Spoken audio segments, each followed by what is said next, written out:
Halo, Mas, Mbak, dan teman-teman semuanya. Perkenalkan, saya Pasha Margaret dengan NIM D0024-180. Pada video ini, saya akan menjelaskan dan memaparkan laporan praktikum anatomi saya mengenai ereksi dan ejakulasi.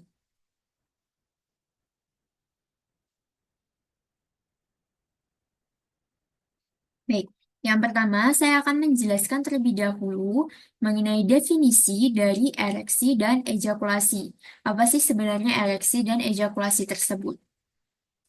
Ereksi adalah kondisi penis yang mengeras dan membesar akibat peningkatan aliran darah ke penis. Nah, proses ereksi ini melibatkan sistem saraf parasimpatis. Kemudian, apa itu ejakulasi? Ejakulasi adalah proses keluarnya air mani yang mengandung sperma dari penis. Biasanya, ejakulasi adalah puncak dari rangsang seksual. Nah, ejakulasi ini terdiri dari dua buah fase. Ada fase emisi dan fase ejakulasi.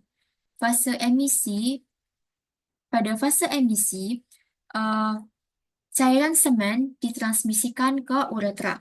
Dan pada fase ejakulasi, cairan semen tersebut dikeluarkan dari uretra melalui ostium uretra eksternum.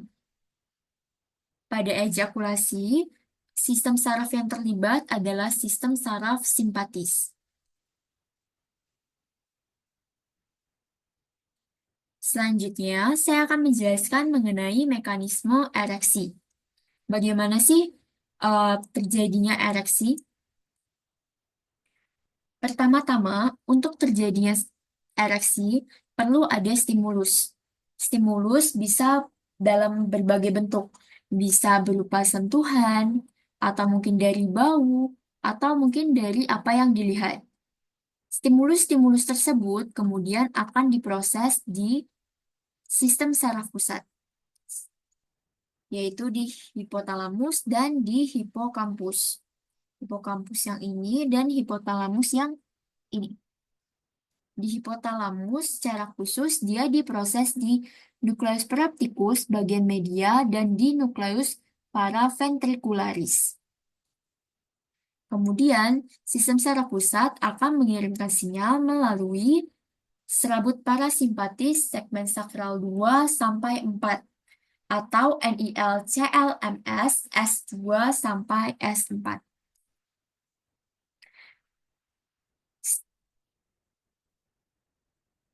Stimulus ini akan dibawa ke efektor eferen, yaitu nervi erigentes, yang nantinya akan merangsang terjadinya relaksasi otot polos pada korpus cavernosus penis dan dilatasi arteri helicinae dalam korpus cavernosum. Nah, karena arteri helicinae tadi itu terdilatasi, darah pun masuk dan masuk mengisi ruang-ruang yang ada di corpora cavernosa yang bernama cavernae. Nanti aliran keluar dari darah dari jaringan erektil akan terhambat. Akibatnya tekanan internal pun meningkat dan mengakibatkan bertambah besarnya panjang dan diameter dari penis.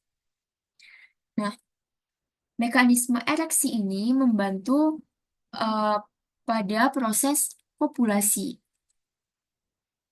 Selanjutnya, saya akan menjelaskan mengenai mekanisme dari ejakulasi. Pertama-tama, reseptor aferen, yaitu nervus pudendus, akan mengirimkan sinyal ke NIL-CLMS L1 sampai L3. Nah, kemudian sinyal ini akan merangsang terjadinya fase emisi yang kemudian akan dilanjutkan dengan fase ejakulasi. Apa aja sih yang terjadi pada fase emisi? Nah, pada fase emisi, yang terjadi yang pertama, dinding ductus deferens berkontraksi. Yang kedua, otot-otot pada vesika seminalis dan bulbo uretralis berkontraksi.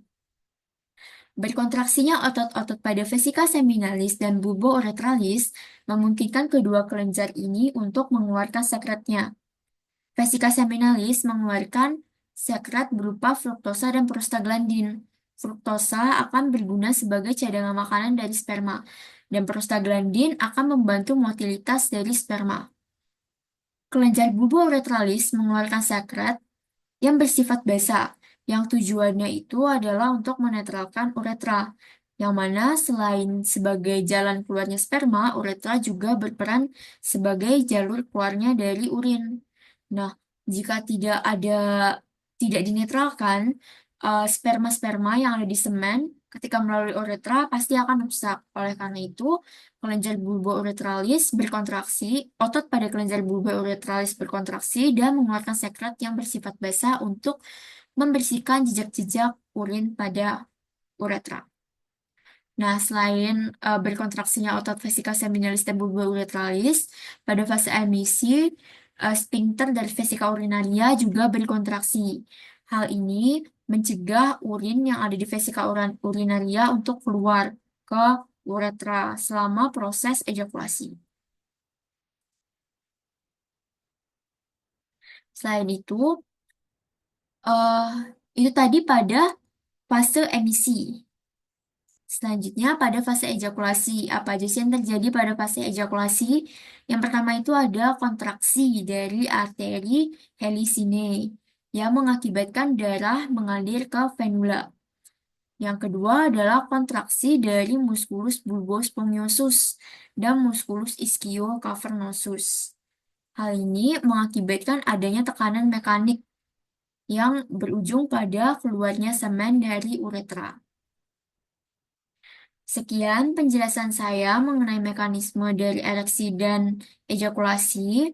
Atas perhatiannya, saya ucapkan terima kasih.